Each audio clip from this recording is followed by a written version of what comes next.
오늘의 성경 말씀은 마태복음 27장 24절을 보도록 하겠습니다. 빌라도가 아무 성과도 없이 도리어 밀란이 나려는 것을 보고 물을 가져다가 무리 앞에서 손을 씻으며 이르되 이 사람의 피에 대하여 나는 무죄하니 너희가 당하라. 아멘. 자, 오늘은 손 씻는 사람, 입 맞추는 사람, 지식 있는 사람, 이 제목으로 말씀을 전하도록 하겠습니다. 우리가 손을 씻는다는 것은 깨끗하다는 것이거든요. 거룩하다는 것이거든요. 우리가 깨끗하고 거룩하게 하나님 앞에 나아갈 수 있으면 참 좋겠죠. 자, 오늘 이 부분에 대해서 우리가 고민해 보도록 하겠습니다. 두 번째, 입 맞추는 사람. 입 맞추는 사람은 뭡니까? 그 품에 안기고 그를 사랑하는 분이거든요. 주님께 입 맞추고 주님을 사랑하는 삶이면 얼마나 좋겠습니까? 그리고 지식을 아는 사람.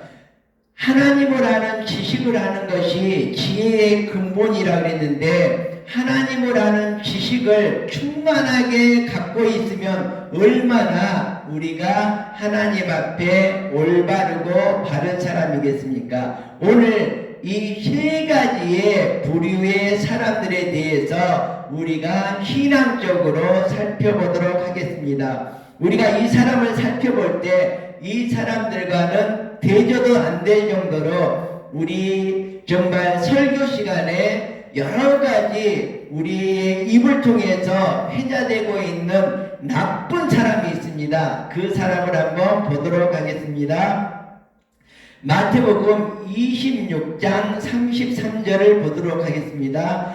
베드로가 대답하여 이르되 모두 주를 버릴지라도 나는 결코 버리지 않겠나이다. 무슨 말입니까?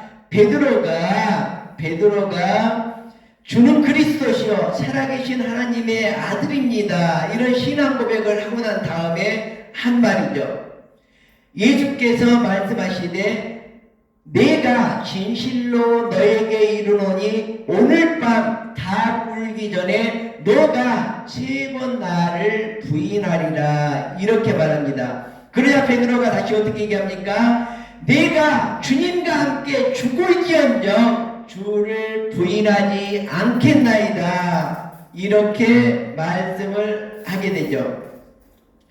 자, 예수와 함께 있던 자 중에 하나가 손을 펴 칼을 빼어 대제사장의 조음을 쳐 그 길을 떨어뜨리니. 마태복음 26장 51절입니다. 자, 그러니 어떻게 됩니까? 예수님께서 이제 잡혀가게 된 것이죠. 그때 어떻게 합니까? 베드로가 칼을 빼서 대제사장의 종 말고의 길을 잘라버립니다. 그때 어떻게 합니까? 예수께서 칼을 도로 집에 꽂으라. 칼을 가진 자는 칼로 망하리라. 이렇게 말씀을 하고 있습니다. 자, 그런데 여기에서 보십시오. 자, 이제 제자들은 하나둘씩 도망가기 시작합니다. 그런데 베드로는 많은 군대가 예수님을 잡으러 왔는데 그곳에서 혼자서 가감하게 칼을 빼서 대제사장의 종을 해야 합니다. 이건 무엇입니까? 나는 죽겠다는 것이죠. 군대가 있는데 그 군대를 해야 하려고 하니까 혼자의 힘으로 가능합니까? 그래서 죽음을 각오하고 말고의 길을 자르게 되는 것이죠. 이것이 바로 베드로가 조금 전에 맹세했던 그 맹세를 지키고 그 맹세대로 예수님을 죽기까지 따르고자 하는 의지라고 저는 생각을 합니다. 그때 예수께서 말고의 길을 주어서 다시 붙여주게 되죠. 자, 그 이후에 어떻게 됩니까? 예수님은 잡혀서 끌려가게 되죠. 자, 26장 56절을 보도록 하겠습니다. 이렇게 된 것은 선지자의 글을 이루려 함이니라. 제자들이 다 예수를 버리고 도망하니라. 모든 제자가 예수 그리스도를 버리고 다 도망갔습니다. 예수님을 사랑한다고 하는 사람들, 그리고 주님의 나라가 임하면 하나는 오른편에 하나는 왼편에 함께 해달라고 했던 그런 제자들이 모두 예수님을 버리고 도망을 갔다라고 얘기하고 있습니다. 그런데 도망가지 않는 사람 단 한 사람 있었습니다. 그 사람이 누군지 살펴보도록 하겠습니다.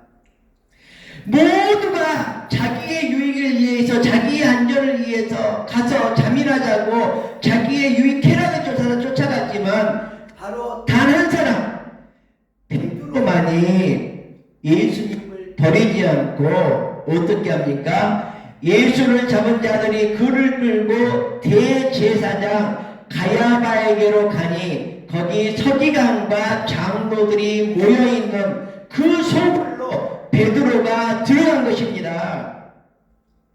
여러분, 이렇게 두려움의 장소, 정말 적막한 장소로 여러분은 걸어갈 수 있겠습니까? 예수님을 따르겠다고, 예수님을 지키겠다고 여러분 들어갈 수 있겠습니까? 그러나 베드로는 그곳으로 걸어 들어갔습니다.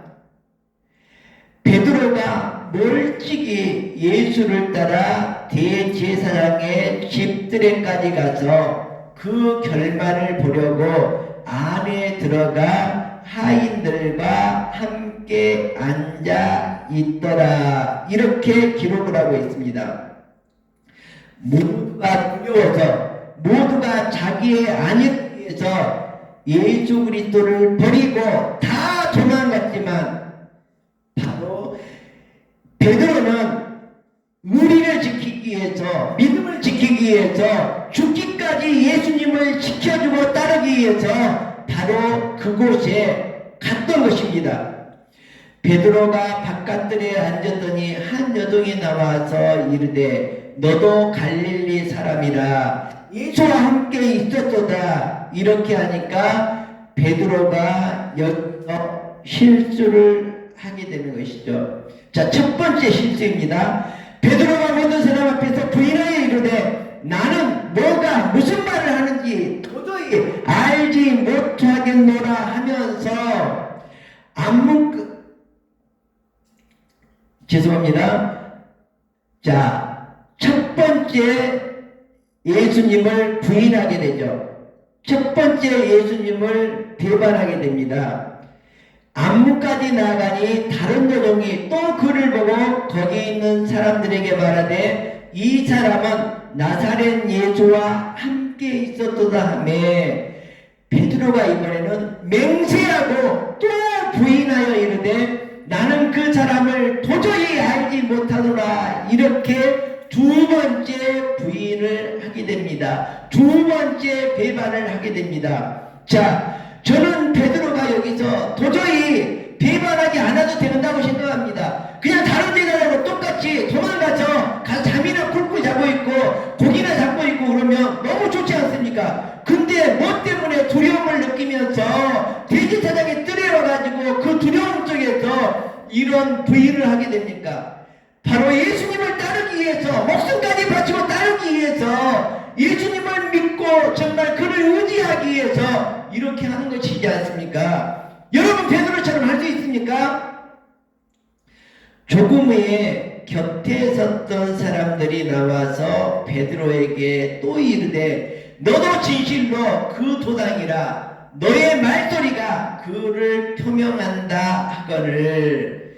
자, 세 번째 부인을 하게 됩니다. 세 번째 배반을 하게 됩니다. 저는 세 번째 배반하는 것이 정말로 이 때려 죽이려고 베드로가 아니라 정말로 예수님을 지켜주고자 했던 간절한 그의 마음, 예수님을 따르고 있다 했던 간절한 그의 마음, 이것이 바로 이 상황을 만들었으며 그가 정말 사랑스러운 제자들처럼 가서 잠이나 자고 평안히 있었다면 이런 일이 있을 수가 없습니다. 그래서 저는 여러분에게 정말 예수님을 따르려면 정말로 우리가 이런 실수를 할 수 있겠다. 그러나 이것은 실수로 보지 않습니다. 예수 그리스도는 어떻게 합니까? 그의 믿음의 반석 위에 교회를 세우게 됩니다. 그 믿음의 반석이 예수 그리스도는 주는 그리스도시요 살아계신 하나님의 아들입니다. 이 고백 속에도 있지만 바로 정말 이 부인하는 이 의지 속에도 있다고 생각을 합니다. 74절을 보겠습니다. 그가 저주하며 맹세하여 이르되 나는 그 사람을 알지 못하더라 하니 곧 닭이 울더라. 이렇게 기록이 되어 있습니다. 베드로가 예수의 말씀에 닭 울기 전에 너가 3번 나를 부인하리라 하심이 생각나서 어떻게 했습니까?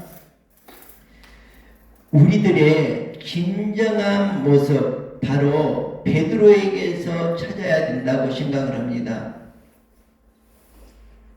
예수님을 끝까지 따르고 끝까지 지키고 믿음을 정말 지키고 나의 목숨을 아깝지 않게 생각하는 이러한 모습으로 살아갈 때에 바로 주님께서는 우리들에게 함께 계십니다. 다시 돌이켜서 정말 주님의 수제자가 될 수 있는 그러한 모습을 우리들에게 알려주고 있다고 생각을 합니다. 자, 그러면 이제 우리가 조금 전에 베드로의 모습, 정말 베드로의 믿음에 관련된 의지에 대해서 우리가 살펴봤는데, 이제는 정말 우리가 이 세상을 깨끗하게 살아가는 사람, 이 세상을 사랑하면서 살아가는 사람, 그리고 모든 지식을 알고 살아가는 사람, 이 사람들로 살아가면 얼마나 좋겠는지 한번 보도록 하겠습니다. 자, 첫 번째 사람이 나옵니다. 빌라도입니다. 두 번째 사람이 나옵니다. 바로 유대인들입니다. 대제사장들과 서기관들과 유대의 백성들입니다. 그리고 세 번째 사람이 나옵니다. 가룟 유다입니다. 이 세 부류의 사람에 대해서 저는 여러분들에게 말씀을 드리도록 하겠습니다. 누가복음 23장 4절을 보도록 하겠습니다. 빌라도가 대제사장들과 무리에게 이르되 내가 보니 이 사람에게 죄가 없도다. 자, 첫 번째 빌라도의 판결입니다.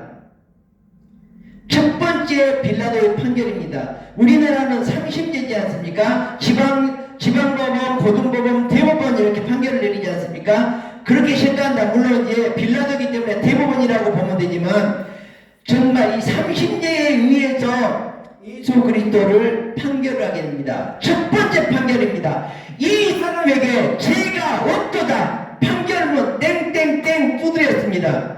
그런데 5절을 보십시오. 무리가 더욱 강하게 말하되 그가 온 유대에서 가르치고 갈릴리에서부터 시작하여 여기까지 와서 백성을 소동하게 하나이다. 이 사람은 죄가 있습니다. 그러자 빌라도가 듣고 그가 갈릴리 사람이냐고 물어봅니다. 왜 그렇습니까?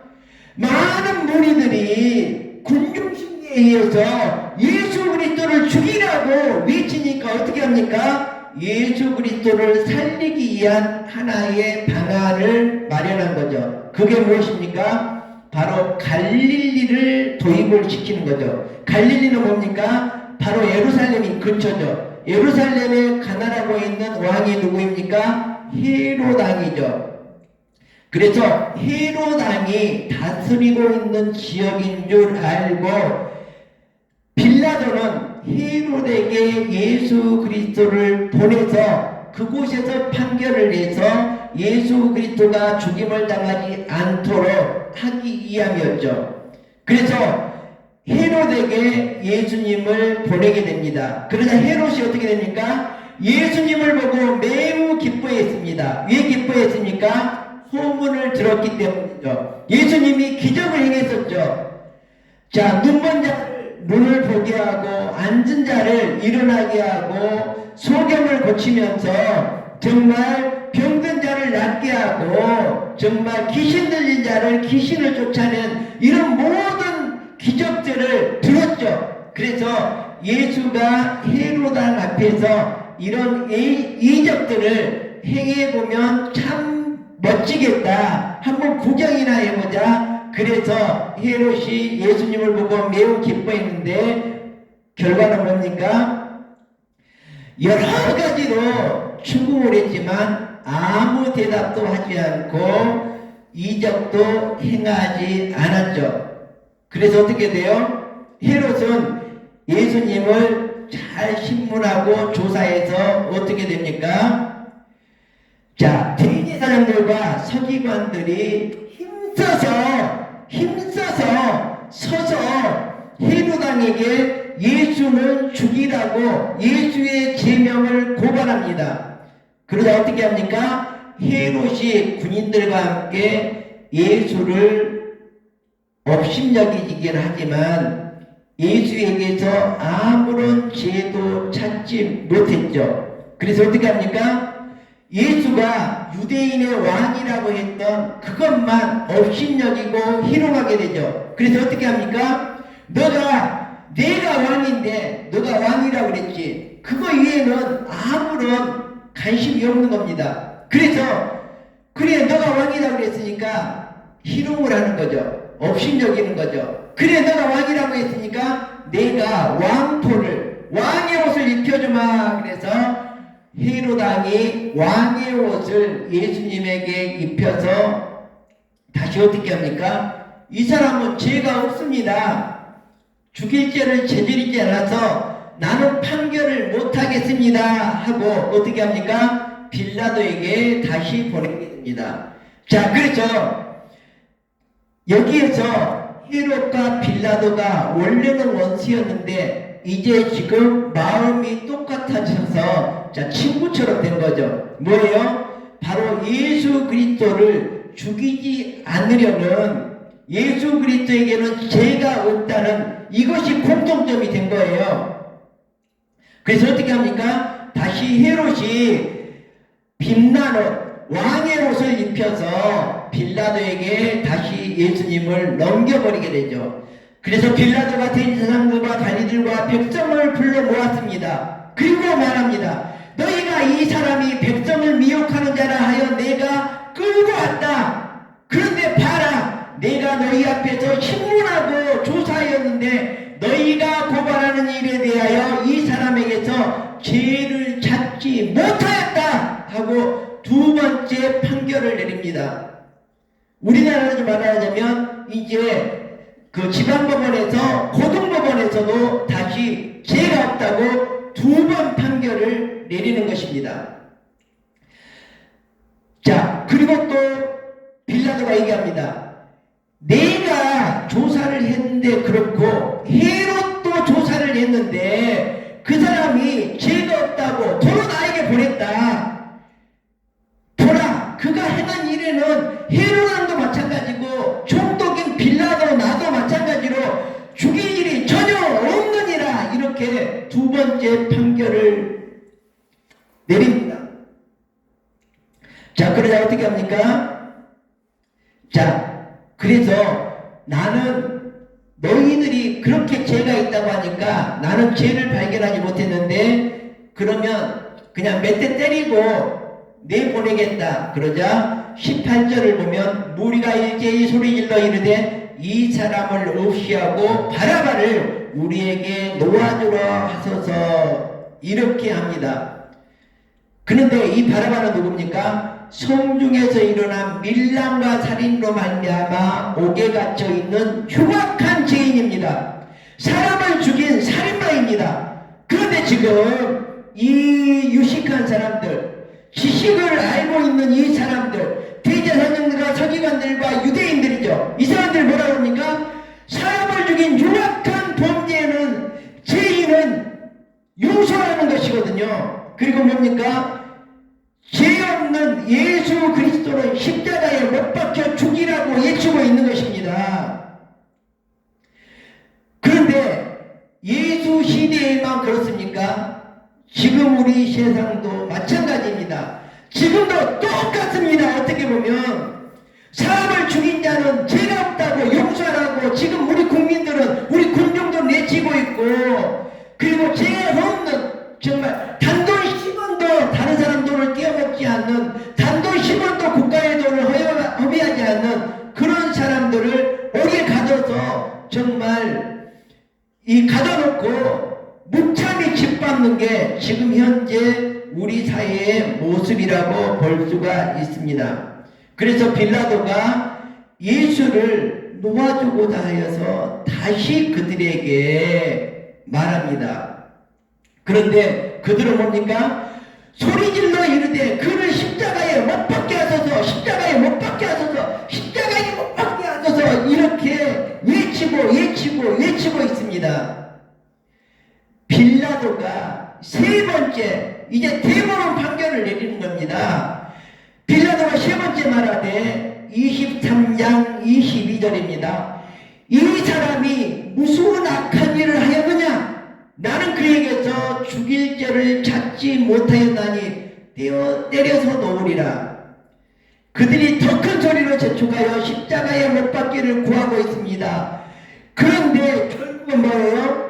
그 군중의 소리가 이긴 것입니다. 그 군중의 소리가 흉악한 살인마를 용서하고 죄 없이 깨끗한 사람을 십자가에 못 박혀 죽이라고 이겨버린 것입니다. 이에 빌라도가 그들이 구하는 대로 하기를 언도했습니다. 자, 이렇게 빌라도가 그들이 구하는 대로 언도했기 때문에 뭡니까?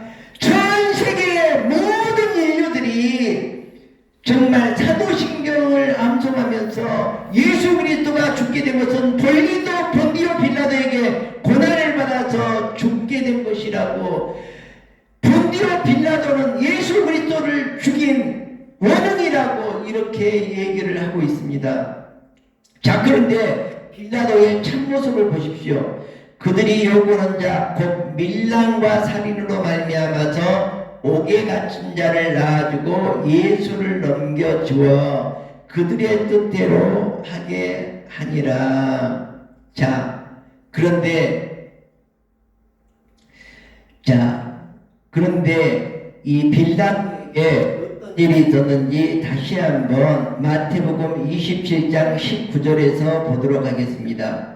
총독이 재판석에 앉았을 때에 그의 아내가, 그러니까 빌라도의 아내가 사람을 보내어 이르되 저 오는 사람에게, 저 오는 사람이 누굽니까? 바로 예수 그리스도인 것이죠. 죄를 짓지 않는 사람, 옳게 행하는 그 사람에게 아무 상관도 하지 마옵소서. 오늘 꿈에 내가 그 사람으로 인하여 예를 많이 태웠나이다.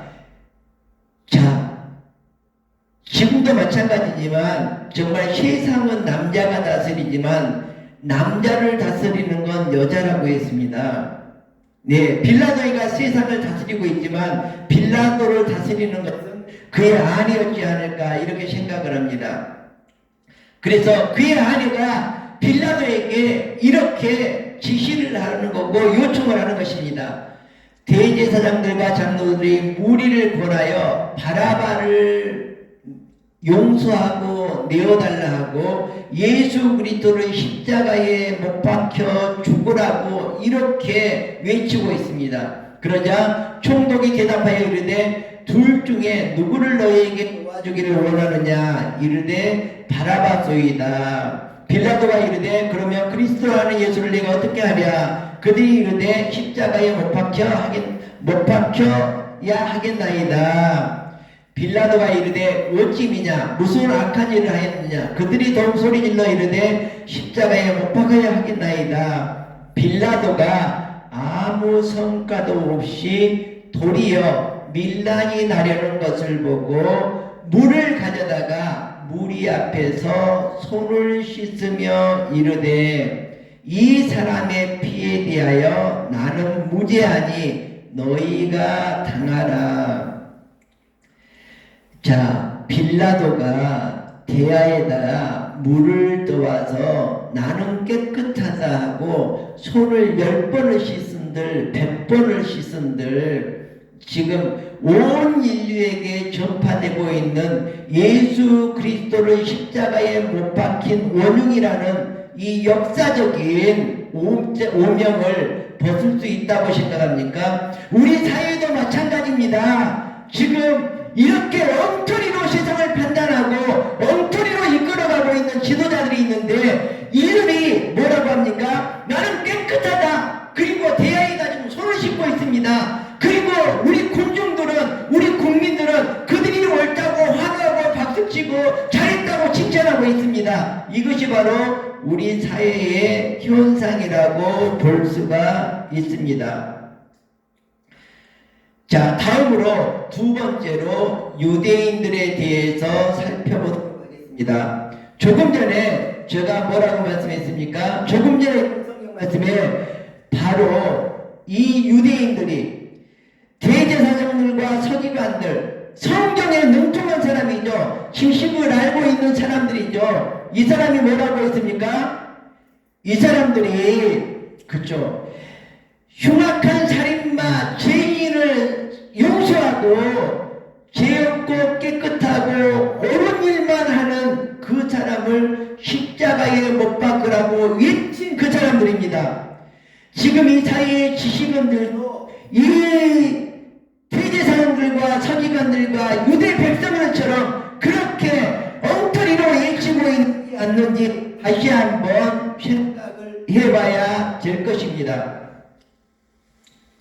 자, 마태복음 26장 47절을 보겠습니다. 말씀하실 때에 12 중에 하나인 유다가 왔는데 대제사장들과 백성의 장로들에게 파송된 큰 무리가 칼과 뭉치를 가지고 와 함께 하였더라. 맞습니다. 지식인들, 대제사장들과 백성들의 장로들에 의한 군대죠. 지금도 이러한 행위가 일어나고 있는 것이 지금 현대 사회입니다. 자, 그래서 어떻게 합니까? 대제사장들과 장로들이 어떻게 합니까? 군대를 일으켜서 예수를 잡아가죠. 예수를 잡아 가두죠. 예수를 죽이죠. 그리고 어떻게 외칩니까? 25절을 보겠습니다. 마태복음 27장 25절. 백성이, 자, 대제사장들과 장로들과 유대 백성입니다. 다 대답하여 이르되 그 피를 우리와 우리 자손들에게 돌릴지어다. 그 사람은 진정으로 십자가에 못 박혀 죽어야 됩니다. 마땅합니다. 옳습니다. 지금 우리가 하는 짓거리하고 틀린 게 뭐가 있습니까? 우리 이 말씀을 잘 명심해야 됩니다. 그 피를 우리와 우리 자손들에게 돌리세요. 이렇게 얘기를 하고 있거든요. 왜 그렇습니까? 자신들이 옳다고 오판을 하고 있는 것이죠. 자신들의 유익을 추구하기 위해서 옳은 사람을 죽이면서도 그것이 옳다고 얘기를 하고 있는 것이죠. 살인마를 용서하면서도 그것이 옳다고 얘기를 하고 있는 것이죠. 그 결과 어떻게 됩니까? 이스라엘 민족은 2000년 동안이나 국가 없이 나라 없이 헤매이는 그 험난한 삶을 살게 된 것이죠. 우리와 우리 자손들에게 그대로 돌아가게 되는 것이죠. 그리고 나라를 세워주십니다. 근데 나라를 세우기 전에 어떤 일이 일어납니까? 이 유대인들 600만 명이 정말 학살을 당하는 그 핏값을 치르게 되는 그런 모습을 결국은 우리가 두 눈으로 역사의 증인으로서 우리가 보았고 들었고 확신하고 있지 않습니까? 우리도 정말 이 유대인들처럼 지식을 알고 있는 사람들로 이렇게 살아간다면 이 유대인들이 당하는 그 고통과 그 정말 어마어마한 살육의 현장을 우리들이 경험하지 않으라고 할 수가 없을 것입니다. 자, 세 번째 사람의 유형을 보도록 하겠습니다. 자, 첫 번째는 손을 씻는 사람입니다. 그리고 두 번째는 뭡니까? 지식을 아는 사람입니다. 우리가 똑똑하다고 지금 이 나라의 대학의 교수들, 정말 판사들, 변호사들, 정말 정치인들 다시 정신 차려야 됩니다. 우리 사회를 이렇게 끌고 가서는 정말로 우리 자손들에게 행복이라는 건 있을 수가 없으리라고 생각을 합니다. 정말 우리 후손들을 위해서, 우리 자손들을 위해서 정신을 바짝 차리기를 간절히 강구합니다. 자, 세 번째 유형은 누구입니까? 바로 입 맞추는 사람입니다. 자, 예수를 잡으라고 돈을 받고 예수를 팔아먹은 사람이 있습니다. 자, 돈을 받았습니다. 팔아야 되지 않습니까? 물건을 팔아야 되지 않습니까? 그래서 예수를 파는 자가 군대와 함께 예수님께 다가왔습니다. 그들에게 고노를 짜 이르되 내가 가서 입 맞추는 자가 그 사람이다. 그를 잡아서 죽여라. 이렇게 얘기하고 있습니다. 자, 마태복음 26장 49절을 읽어보겠습니다. 곧 예수께 나와 랍비여 안녕하시옵니까 하고 입을 맞췄습니다. 여러분도 지금 예수님께 입을 맞추고 있는 사람이 아닙니까? 나는 사랑스러운 사람입니다. 입 맞추는 사람입니다. 정말 이렇게 다가가서 예수 그리스도를 팔아먹고 나의 유익을 위해서 돈을 받고 이렇게 하고 있지 않습니까? 종교 지도자들이 지금 이 가룟 유다와 같은 행위를 하고 있지 않은지 반성을 해야 합니다.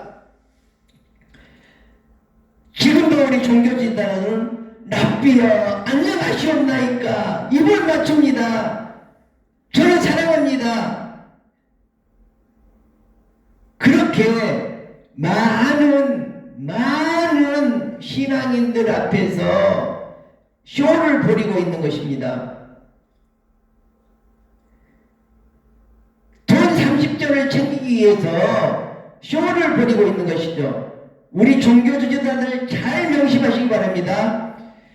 예수께서 50절에 보면 친구여 너가 무엇을 하려고 왔는지 행하라 하신데 이에 그들이 나와 예수께 손을 대어 잡아가는지라 이렇게 성경은 말하고 있습니다.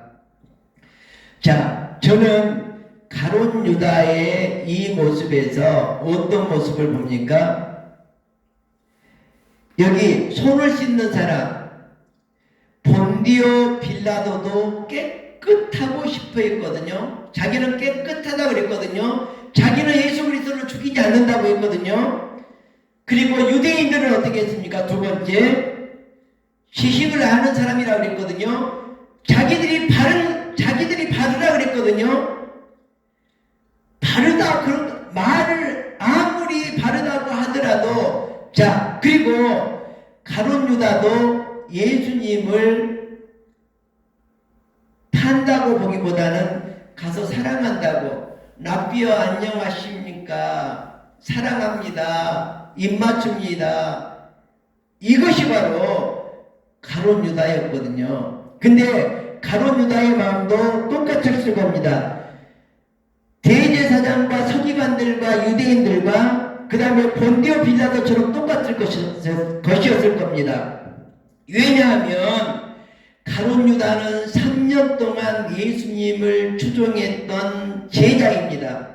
그래서 예수님이 행했던 모든 기적들과 예수 그리스도는 하나님의 아들이라는 것을 알 수 있었을 것입니다. 그래서 어떻게 합니까? 나는 은 30점만 챙기면 되고 예수님은 능력이 많으니까 알아서 하시겠지. 설마 잡혀 죽겠어?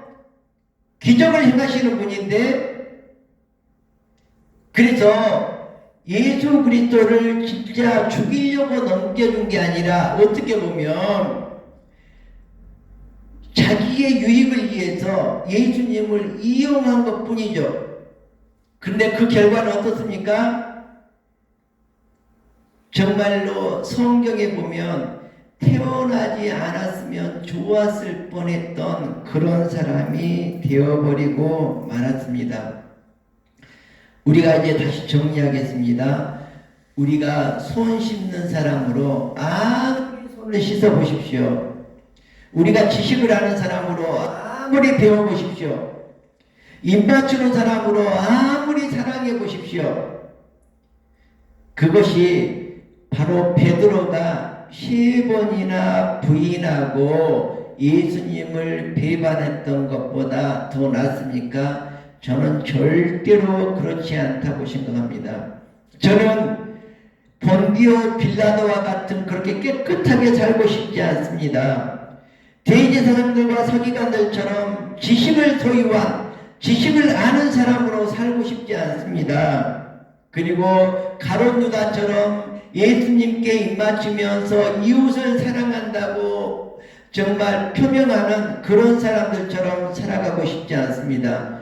저는 오로지 베드로와 같이 제가 혹시 주님을 모른다고 실수를 하더라도 저는 다른 제자들처럼 다 도망가서 자기의 유익을 구하면서 살아가는 것이 아니라 정말로 나의 목숨을 내놓더라도 내가 죽기까지 주님을 따라가겠습니다. 주님을 지켜드리겠습니다. 믿음을 지키겠습니다. 이렇게 세상을 살아갈 수 있기를 간절히 소원하면서 말씀을 전했습니다. 기도하겠습니다.